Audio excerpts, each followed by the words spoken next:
ಓಂ ಶಾಂತಿ. ಇಂದಿನ ದಿನಾಂಕ 25/4/2025. ಪ್ರಾರ್ಥ ಮುರುಳಿ. ಬಾಪ್ತಾದ ಮಧುಬನ.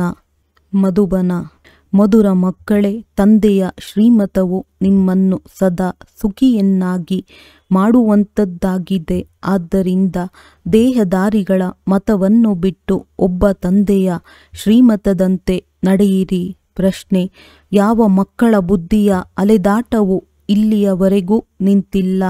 ಉತ್ತರ: ಯಾರಿಗೆ ಶ್ರೇಷ್ಠಾತಿ ಶ್ರೇಷ್ಠ ತಂದೆಯ ಮತದಲ್ಲಿ ಅಥವಾ ಈಶ್ವರನ ಮತದಲ್ಲಿ ಭರವಸೆ ಇಲ್ಲವೋ ಅವರ ಅಲೆದಾಟವು ಇಲ್ಲಿಯವರೆಗೂ ನಿಂತಿಲ್ಲ. ತಂದೆಯಲ್ಲಿ ಪೂರ್ಣ ನಿಶ್ಚಯವಿಲ್ಲದ ಕಾರಣ ಎರಡೂ ಕಡೆ ಕಾಲನ್ನಿಡುತ್ತಾರೆ. ಭಕ್ತಿ, ಗಂಗಾ ಸ್ನಾನ ಇತ್ಯಾದಿಗಳನ್ನು ಮಾಡುತ್ತಾರೆ ಮತ್ತು ತಂದೆಯ ಮತದಂತೆಯೂ ನಡೆಯುತ್ತಾರೆ. ಇಂತಹ ಮಕ್ಕಳ ಗತಿಯೇನಾಗುವುದು? ಶ್ರೀಮತದಂತೆ ನಡೆಯುವುದಿಲ್ಲ. ಆದ್ದರಿಂದ ಪೆಟ್ಟು ತಿನ್ನುತ್ತಾರೆ. ಗೀತೆ: ಈ ಪಾಪದ ಪ್ರಪಂಚದಿಂದ ಓಂ ಶಾಂತಿ. ಮಕ್ಕಳು, ಈ ಭಕ್ತರ ಗೀತೆಯನ್ನು ಕೇಳಿದ್ದೀರಿ. ಈಗ ನೀವು ಈ ರೀತಿ ಹೇಳುವುದಿಲ್ಲ, ಏಕೆಂದರೆ ನಿಮಗೆ ತಿಳಿದಿದೆ ಶ್ರೇಷ್ಠಾತಿ ಶ್ರೇಷ್ಠ ತಂದೆಯು ನಮಗೆ ಸಿಕ್ಕಿದ್ದಾರೆ. ಅವರೊಬ್ಬರೇ ಶ್ರೇಷ್ಠಾತಿ ಶ್ರೇಷ್ಠನಾಗಿದ್ದಾರೆ. ಉಳಿದಂತೆ ಯಾರೆಲ್ಲ ಈ ಸಮಯದ ಮನುಷ್ಯ ಮಾತ್ರರಿದ್ದಾರೆಯೋ ಅವರು ಬಹಳ ಕನಿಷ್ಠರಾಗಿದ್ದಾರೆ. ಶ್ರೇಷ್ಠಾತಿ ಶ್ರೇಷ್ಠ ಮನುಷ್ಯರೂ ಸಹ ಭಾರತದಲ್ಲಿ ಈ ದೇವಿ ದೇವತೆಗಳೇ ಆಗಿದ್ದರು. ಸರ್ವಗುಣ ಸಂಪನ್ನರು ಎಂದು ಅವರ ಮಹಿಮೆಯೂ ಇದೆ. ಈಗ ಈ ದೇವತೆಗಳನ್ನು ಶ್ರೇಷ್ಠರನ್ನಾಗಿ ಯಾರು ಮಾಡಿದರು ಎಂಬುದು ಮನುಷ್ಯರಿಗೆ ತಿಳಿದಿಲ್ಲ. ಈಗಂತೂ ಸಂಪೂರ್ಣ ಪತಿತರಾಗಿ ಬಿಟ್ಟಿದ್ದಾರೆ. ತಂದೆಯು ಶ್ರೇಷ್ಠಾತಿ ಶ್ರೇಷ್ಠನಾಗಿದ್ದಾರೆ. ಸಾಧು ಸಂತ ಮೊದಲಾದವರೆಲ್ಲರೂ ಅವರಿಗಾಗಿ ಸಾಧನೆ ಮಾಡುತ್ತಾರೆ. ಇಂತಹ ಸಾಧುಗಳ ಹಿಂದೆ ಮನುಷ್ಯರು ಎಷ್ಟೊಂದು ಅಲೆದಿದ್ದಾರೆ. ಈಗ ನೀವು ತಿಳಿದುಕೊಂಡಿದ್ದೀರಿ, ತಂದೆಯು ಬಂದಿದ್ದಾರೆ. ನಾವು ತಂದೆಯ ಬಳಿ ಹೋಗುತ್ತೇವೆ. ಅವರು ನಮಗೆ ಶ್ರೀಮತವನ್ನು ನೀಡಿ ಶ್ರೇಷ್ಠಾತಿ ಶ್ರೇಷ್ಠರು ಸುಖಿಯನ್ನಾಗಿ ಮಾಡುತ್ತಾರೆ. ರಾವಣನ ಮತದಿಂದಲೇ ನೀವು ಎಷ್ಟೊಂದು ತುಚ್ಛ ಬುದ್ಧಿಯವರಾಗಿದ್ದೀರಿ. ಈಗ ನೀವು ಮತ್ಯಾರ ಮತದಂತೆಯೂ ನಡೆಯಬೇಡಿ. ನಾನು ಪತಿತ ಪಾವನ ತಂದೆಯನ್ನು ಕರೆದಿರಿ ಅಂದ ಮೇಲೆ ಮತ್ತೆ ಮುಳುಗಿಸುವವರ ಹಿಂದೇಕೆ ಬೀಳುತ್ತೀರಿ? ಒಬ್ಬ ತಂದೆಯ ಮತವನ್ನು ಬಿಟ್ಟು ಅನೇಕರ ಬಳಿ ಹೋಗಿ ಏಕೆ ಮೋಸ ಹೋಗುತ್ತೀರಿ? ಕೆಲವು ಮಕ್ಕಳು ಜ್ಞಾನವನ್ನು ಕೇಳುತ್ತಾ ಇರುತ್ತಾರೆ, ಮತ್ತೆ ಹೋಗಿ ಗಂಗಾ ಸ್ನಾನವನ್ನು ಮಾಡುತ್ತಾರೆ, ಗುರುಗಳ ಬಳಿಯೂ ಹೋಗುತ್ತಾರೆ. ತಂದೆಯು ತಿಳಿಸುತ್ತಾರೆ, ಆ ಗಂಗೆಯು ಪತಿತ ಪಾವನೆಯಂತೂ ಅಲ್ಲ. ಆದರೂ ಸಹ ಮನುಷ್ಯರ ಮತದಂತೆ ನೀವು ಹೋಗಿ ಗಂಗಾ ಸ್ನಾನ ಇತ್ಯಾದಿಗಳನ್ನು ಮಾಡುತ್ತೀರಿ. ಆದ್ದರಿಂದಲೇ ತಂದೆಯು ಹೇಳುತ್ತಾರೆ, ನಾನು ಶ್ರೇಷ್ಠಾತಿ ಶ್ರೇಷ್ಠ ತಂದೆಯಲ್ಲಿಯೂ ನಿಮಗೆ ಭರವಸೆ ಇಲ್ಲ. ಒಂದು ಕಡೆ ಈಶ್ವರಿಯ ಮತವೂ ಇನ್ನೊಂದು ಕಡೆ ಆಸುರಿ ಮತವೂ ಇದೆ. ಅವರ ಗತಿಯೇನಾಗುವುದು?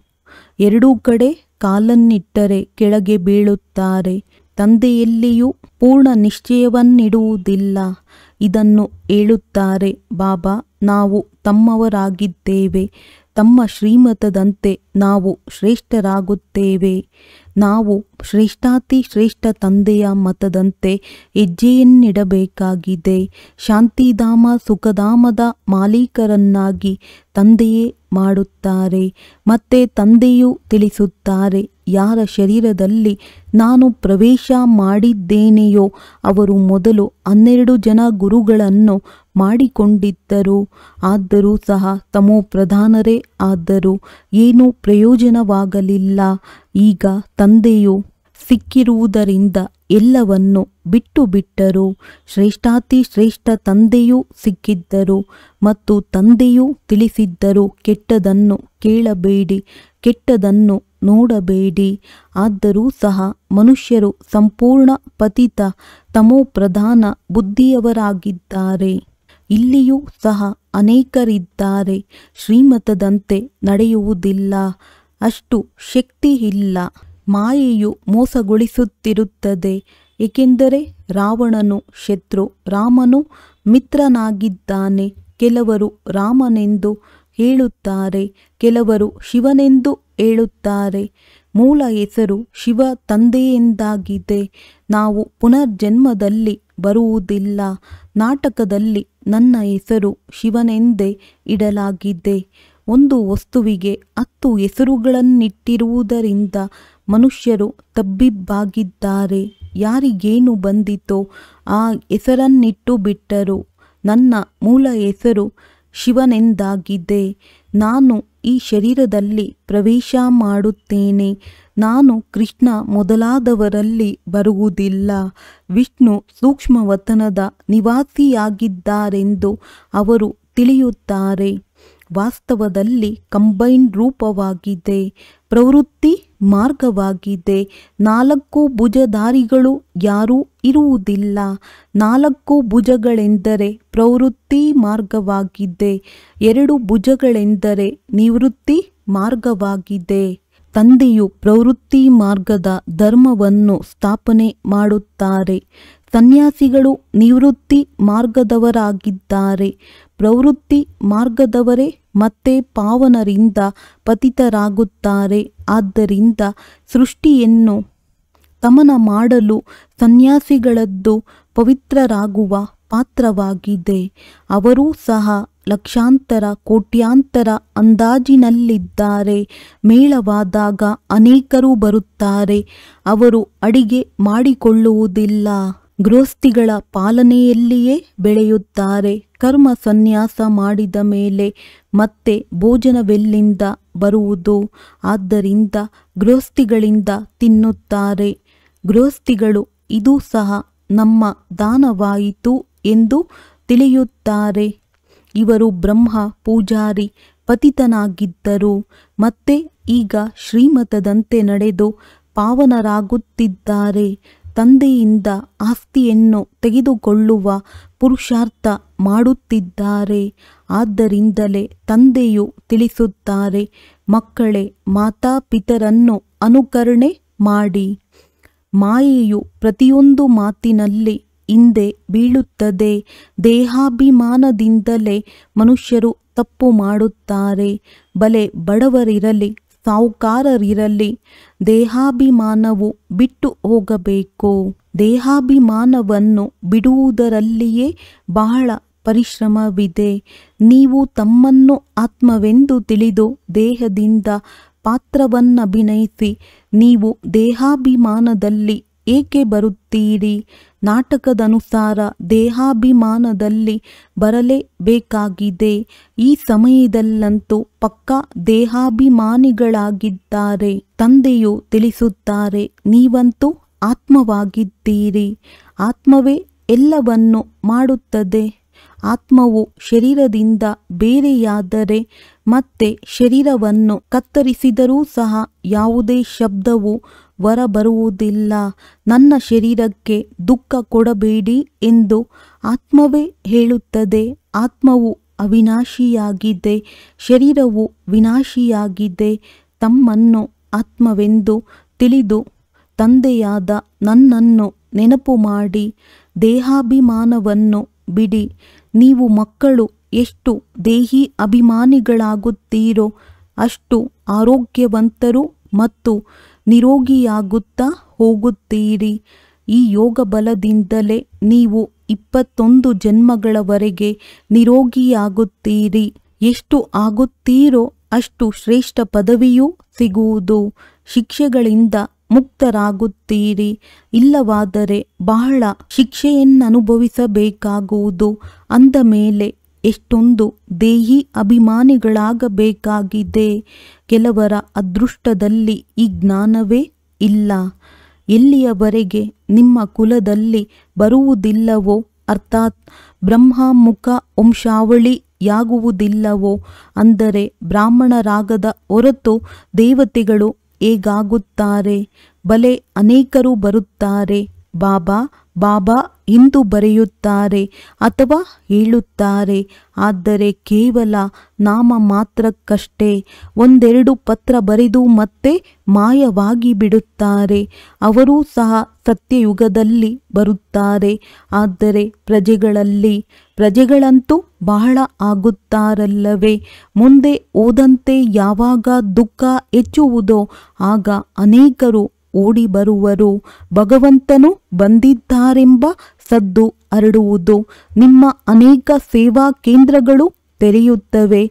ನೀವು ಮಕ್ಕಳ ಕೊರತೆ ಏನೆಂದರೆ ದೇಹಿ ಅಭಿಮಾನಿಗಳಾಗುವುದಿಲ್ಲ. ಅಂದರೆ ಇನ್ನು ಬಹಳ ದೇಹಾಭಿಮಾನವಿದೆ. ಅಂತಿಮದಲ್ಲಿ ಸ್ವಲ್ಪ ದೇಹಾಭಿಮಾನವಿದ್ದರೂ ಸಹ ಪದವಿಯು ಕಡಿಮೆಯಾಗಿ ಬಿಡುವುದು. ಮತ್ತೆ ಬಂದು ದಾಸದಾಸಿಯರಾಗುತ್ತೀರಿ.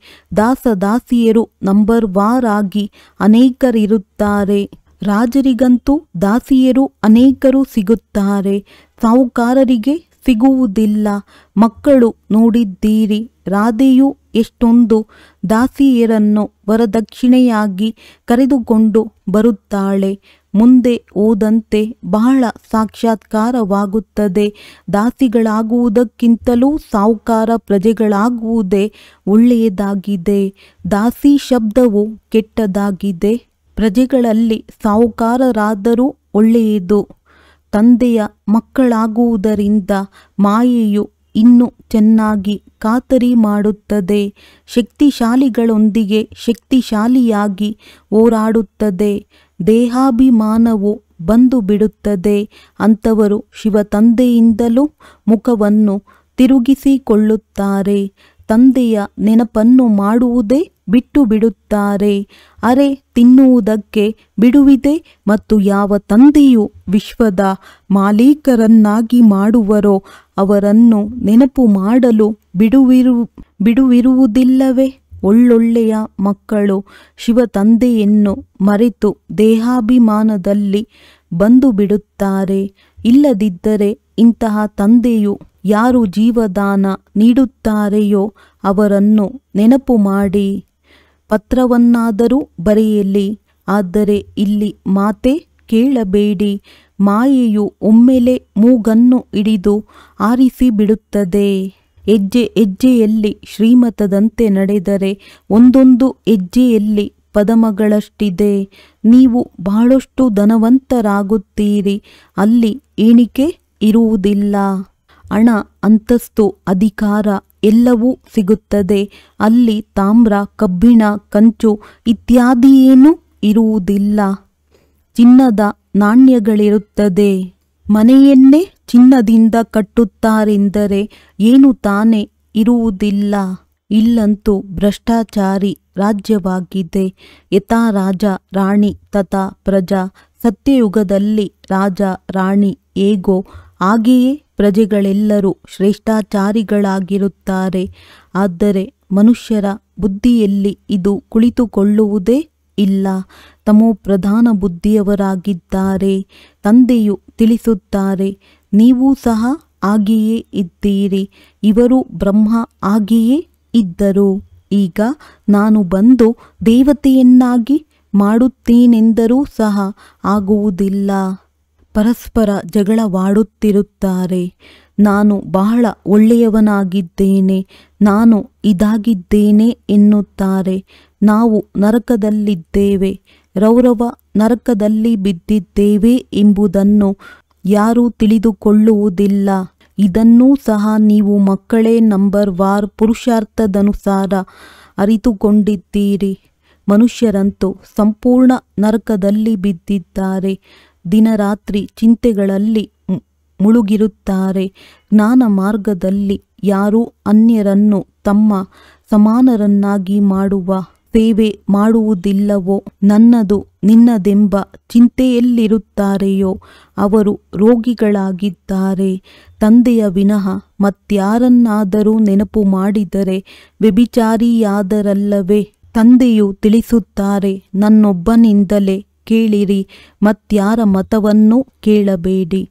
ನನ್ನೊಬ್ಬನನ್ನು ನೆನಪು ಮಾಡಿ. ದೇವತೆಗಳನ್ನು ನೆನಪು ಮಾಡುವುದಾದರೂ ಒಳ್ಳೆಯದು. ಆದರೆ ಮನುಷ್ಯರನ್ನು ನೆನಪು ಮಾಡುವುದರಲ್ಲಿ ಏನು ಲಾಭವಿದೆ? ಇಲ್ಲಂತೂ ತಂದೆಯು ತಿಳಿಸುತ್ತಾರೆ. ನೀವು ತಲೆಯನ್ನು ಹೇಗೆ ಬಾಗಿಸುತ್ತೀರಿ? ನೀವು ಈ ತಂದೆಯ ಬ್ರಹ್ಮ ಬಳಿ ಬಂದಾಗಲೂ ಸಹ ಶಿವ ತಂದೆಯನ್ನು ನೆನಪು ಮಾಡಿ ಬನ್ನಿ. ಶಿವ ತಂದೆಯನ್ನು ನೆನಪು ಮಾಡುವುದಿಲ್ಲವೆಂದರೆ ಪಾಪ ಮಾಡುತ್ತೀರೆಂದರ್ಥ. ತಂದೆಯು ತಿಳಿಸುತ್ತಾರೆ, ಮೊದಲು ಪವಿತ್ರವಾಗುವ ಪ್ರತಿಜ್ಞೆ ಮಾಡಿ ಶಿವ ತಂದೆಯನ್ನು ನೆನಪು ಮಾಡಿ. ಬಹಳ ವ್ರತವಿದೆ, ಕೆಲವರೇ ವಿರಳ. ಇದರಲ್ಲಿ ಬಹಳ ಪರಿಶ್ರಮ ಬೇಕು. ಅಷ್ಟೊಂದು ಬುದ್ಧಿ ಇಲ್ಲ. ತಂದೆಯೊಂದಿಗೆ ಹೇಗೆ ನಡೆದುಕೊಳ್ಳಬೇಕು, ಇದರಲ್ಲಿ ಬಹಳ ಪರಿಶ್ರಮವೂ ಬೇಕು. ಮಾಲೆಯ ಮಣಿಗಳಾಗುವುದು ಚಿಕ್ಕಮ್ಮನ ಮನೆಯಂತಲ್ಲ. ತಂದೆಯನ್ನು ನೆನಪು ಮಾಡುವುದು ಮುಖ್ಯವಾಗಿದೆ. ನೀವು ತಂದೆಯನ್ನು ನೆನಪು ಮಾಡಲು ಆಗುವುದಿಲ್ಲವೇ? ತಂದೆಯ ಸೇವೆ ಮತ್ತು ನೆನಪು ಎಷ್ಟೊಂದಿರಬೇಕು. ತಂದೆಯು ನಿತ್ಯವೂ ತಿಳಿಸುತ್ತಾರೆ, ತಮ್ಮ ಲೆಕ್ಕಪತ್ರವನ್ನಿಡಿ. ಯಾವಾಗ ಮಕ್ಕಳಿಗೆ ತಮ್ಮ ಕಲ್ಯಾಣದ ವಿಚಾರವಿರುತ್ತದೆಯೋ ಅವರು ಪ್ರತಿಯೊಂದು ಪ್ರಕಾರದಲ್ಲಿ ಸಂಪೂರ್ಣ ವ್ರತವನ್ನಿಟ್ಟುಕೊಳ್ಳುತ್ತಾರೆ. ಅವರ ಆಹಾರ ಪಾನೀಯ ಎಲ್ಲವೂ ಸಾತ್ವಿಕವಾಗಿರುವುದು. ತಂದೆಯು ಮಕ್ಕಳ ಕಲ್ಯಾಣಕ್ಕಾಗಿ ಎಷ್ಟೊಂದು ತಿಳಿಸುತ್ತಾರೆ. ಎಲ್ಲ ಪ್ರಕಾರದ ವ್ರತವಿರಬೇಕು. ತಮ್ಮನ್ನು ಪರಿಶೀಲನೆ ಮಾಡಿಕೊಳ್ಳಬೇಕು. ನಮ್ಮ ಆಹಾರ ಪಾನೀಯಗಳು ವಿರುದ್ಧವಾಗಿ ಇಲ್ಲವೇ? ಲೋಭಿಯಾಗಿಲ್ಲ ತಾನೇ. ಎಲ್ಲಿಯವರೆಗೆ ಕರ್ಮಾತೀತ ಸ್ಥಿತಿಯನ್ನು ತಲುಪುವುದಿಲ್ಲವೋ ಅಲ್ಲಿಯವರೆಗೆ ಮಾಯೆಯು ಉಲ್ಟಾ ಸುಲ್ಟಾ ಕಾರ್ಯಗಳನ್ನು ಮಾಡಿಸುತ್ತಿರುತ್ತದೆ. ಅದರಲ್ಲಿ ಇನ್ನೂ ಸಮಯವಿದೆ. ನಂತರ ವಿನಾಶವಾಗಲಿದೆ. ಬೆಂಕಿಯು ಹತ್ತಿಕೊಂಡಿದೆ ಎಂಬುದು ಅರ್ಥವಾಗಿದೆ. ಹೇಗೆ ಬಾಂಬುಗಳು ಬೀಳುತ್ತವೆ ಎಂಬುದನ್ನು ನೀವು ನೋಡುತ್ತೀರಿ. ಭಾರತದಲ್ಲಿ ರಕ್ತದ ನದಿಗಳು ಹರಿಯುತ್ತವೆ. ಬಾಂಬುಗಳಿಂದ ಒಬ್ಬರು ಇನ್ನೊಬ್ಬರನ್ನು ಸಮಾಪ್ತಿ ಮಾಡುತ್ತಾರೆ. ಪ್ರಾಕೃತಿಕ ವಿಕೋಪಗಳಾಗುತ್ತವೆ. ಭಾರತದ ಮೇಲೆ ಎಲ್ಲದಕ್ಕಿಂತ ದೊಡ್ಡ ಆಪತ್ತುಗಳಿವೆ. ನಾವು ಏನು ಸೇವೆ ಮಾಡುತ್ತೀವೆಂದು ತಮ್ಮ ಮೇಲೆ ಬಹಳ ಗಮನವನ್ನಿಡಬೇಕಾಗಿದೆ. ನಾವು ಎಷ್ಟು ಮಂದಿಯನ್ನು ತಮ್ಮ ಸಮಾನ ನರನಿಂದ ನಾರಾಯಣರನ್ನಾಗಿ ಮಾಡುತ್ತೇವೆಂದು ನೋಡಿಕೊಳ್ಳಬೇಕು. ಕೆಲವರು ಭಕ್ತಿಯಲ್ಲಿ ಬಹಳ ಸಿಕ್ಕಿ ಹಾಕಿಕೊಂಡಿರುವುದರಿಂದ ಈ ಕನ್ಯೆಯರೇನು ಓದಿಸುತ್ತಾರೆ ಎಂದು ತಿಳಿಯುತ್ತಾರೆ. ಇವರಿಗೆ ಓದಿಸುವವರು ಭಗವಂತನಾಗಿದ್ದಾರೆಂಬುದು ಅವರಿಗೆ ತಿಳಿದಿಲ್ಲ. ಹಣವಿದೆ ಅಥವಾ ಸ್ವಲ್ಪ ಓದಿರುತ್ತಾರೆಂದರೆ ಘರ್ಷಣೆ ಮಾಡಲು ತೊಡಗಿಬಿಡುತ್ತಾರೆ. ತಮ್ಮ ಗೌರವವನ್ನೇ ಕಳೆದುಕೊಳ್ಳುತ್ತಾರೆ. ಸದ್ಗುರುವಿನ ನಿಂದನೆ ಮಾಡಿಸುವವರು ಪದವಿಯನ್ನು ಪಡೆಯುವುದಿಲ್ಲ. ಅಂಥವರು ಹೋಗಿ ಬಿಡುಗಾಸಿನ ಪದವಿಯನ್ನು ಪಡೆಯುತ್ತಾರೆ. ಒಳ್ಳೆಯದು. ಮಧುರಾತಿ ಮಧುರ ಅಗಲಿ ಹೋಗಿ ಮರಳಿ ಸಿಕ್ಕಿದ ಮಕ್ಕಳ ಪ್ರತಿ ಮಾತ್ಪಿತಾ ಬಾಪ್ದಾದಾರವರ ನೆನಪು, ಪ್ರೀತಿ ಹಾಗೂ ಸುಪ್ರಭಾತ. ಆತ್ಮೀಯ ಮಕ್ಕಳಿಗೆ ಆತ್ಮೀಯ ತಂದೆಯ ನಮಸ್ತೆ. ಧಾರಣೆಗಾಗಿ ಮುಖ್ಯ ಸಾರ: ನನ್ನದು ನಿನ್ನದೆಂಬುದನ್ನು ಬಿಟ್ಟು ಅನ್ಯರನ್ನು ತಮ್ಮ ಸಮಾನರನ್ನಾಗಿ ಮಾಡುವ ಸೇವೆ ಮಾಡಬೇಕಾಗಿದೆ. ಒಬ್ಬ ತಂದೆಯಿಂದಲೇ ಕೇಳಬೇಕಾಗಿದೆ. ತಂದೆಯನ್ನೇ ನೆನಪು ಮಾಡಬೇಕಾಗಿದೆ. ವ್ಯಭಿಚಾರಿಯಾಗಬಾರದು. ತಮ್ಮ ಕಲ್ಯಾಣಕ್ಕಾಗಿ ಆಹಾರ ಪಾನೀಯಗಳ ಬಹಳ ವ್ರತವನ್ನಿಟ್ಟುಕೊಳ್ಳಬೇಕಾಗಿದೆ. ನಾನು ಲೋಭಿಯಂತೂ ಆಗಿಲ್ಲವೇ? ಮಾಯೆಯು ಉಲ್ಟಾ ಕೆಲಸವನ್ನು ಮಾಡಿಸುವುದಿಲ್ಲವೇ? ವರದಾನ: ನಿರ್ಣಯ ಶಕ್ತಿ ಮತ್ತು ನಿಯಂತ್ರಣ ಶಕ್ತಿ ಮೂಲಕ ಸದಾ ಸಫಲತಾ ಮೂರ್ತಭವ. ಯಾವುದೇ ಲೌಕಿಕ ಅಥವಾ ಅಲೌಕಿಕ ಕಾರ್ಯದಲ್ಲಿ ಸಫಲತೆಯನ್ನು ಪ್ರಾಪ್ತಿ ಮಾಡಿಕೊಳ್ಳುವುದಕ್ಕಾಗಿ ವಿಶೇಷ ನಿಯಂತ್ರಣ ಶಕ್ತಿ ಮತ್ತು ನಿರ್ಣಯ ಶಕ್ತಿಯ ಅವಶ್ಯಕತೆ ಇರುತ್ತದೆ. ಏಕೆಂದರೆ ಯಾವಾಗ ಯಾವುದೇ ಆತ್ಮ ನಿಮ್ಮ ಸಂಪರ್ಕದಲ್ಲಿ ಬಂದಾಗ ಮೊದಲು ನಿರ್ಣಯ ಮಾಡಲಾಗುತ್ತದೆ, ಇವರಿಗೆ ಯಾವ ವಸ್ತುವಿನ ಅವಶ್ಯಕತೆ ಇದೆ. ನಾಡಿ ಮೂಲಕ ಪರಿಶೀಲಿಸಿ ಅದರ ಪ್ರಮಾಣ ಅವರನ್ನು ತೃಪ್ತರನ್ನಾಗಿ ಮಾಡುವುದು ಮತ್ತು ಸ್ವಯಂನ ನಿಯಂತ್ರಣ ಶಕ್ತಿಯಿಂದ ಅನ್ಯರ ಮೇಲೆ ತಮ್ಮ ಅಚಲ ಸ್ಥಿತಿಯ ಪ್ರಭಾವ ಹಾಕುವುದು. ಇವೇ ಎರಡು ಶಕ್ತಿಗಳು ಸೇವೆಯ ಕ್ಷೇತ್ರದಲ್ಲಿ ಸಫಲತಾ ಮೂರ್ತರನ್ನಾಗಿ ಮಾಡಿಬಿಡುತ್ತದೆ. ಸ್ಲೋಗನ್: ಸರ್ವಶಕ್ತಿವಂತನನ್ನು ಜೊತೆಗಾರರನ್ನಾಗಿ ಮಾಡಿಕೊಂಡರೆ ಮಾಯೆಯ ಪೇಪರ್ ಟೈಗರ್ ಆಗಿಬಿಡುವುದು. ಅವ್ಯಕ್ತ ಸೂಚನೆ: ಕಂಬೈನ್ ರೂಪದ ಸ್ಮೃತಿಯಿಂದ ಸದಾ ವಿಜಯಿಯಾಗಿರಿ. ಸೇವೆಯ ಕ್ಷೇತ್ರದಲ್ಲಿ ಯಾವ ಭಿನ್ನ ಭಿನ್ನ ಪ್ರಕಾರದ ಸ್ವಪ್ರತಿ ಅಥವಾ ಸೇವೆಯ ಪ್ರತಿ ವಿಘ್ನ ಬರುತ್ತದೆ, ಅದರ ಕಾರಣವೂ ಕೇವಲ ಇದೇ ಇರುತ್ತದೆ. ಸ್ವಯಂವನ್ನು ಕೇವಲ ಸೇವಾದಾರಿ ಎಂದು ತಿಳಿಯುತ್ತಾರೆ, ಆದರೆ ಈಶ್ವರೀಯ ಸೇವಾದಾರಿಯಾಗಿದ್ದೇನೆ. ಕೇವಲ ಸರ್ವೀಸಿನಲ್ಲಿ ಅಲ್ಲ, ಆದರೆ ಈಶ್ವರೀಯ ಸೇವೆಯಲ್ಲಿದ್ದೇನೆ. ಇದೇ ಸ್ಮೃತಿಯಿಂದ ನೆನಪು ಮತ್ತು ಸೇವೆ ಸ್ವತಃ ಕಂಬೈನ್ಡ್ ಆಗಿಬಿಡುತ್ತದೆ. ಒಳ್ಳೆಯದು. ಓಂ ಶಾಂತಿ.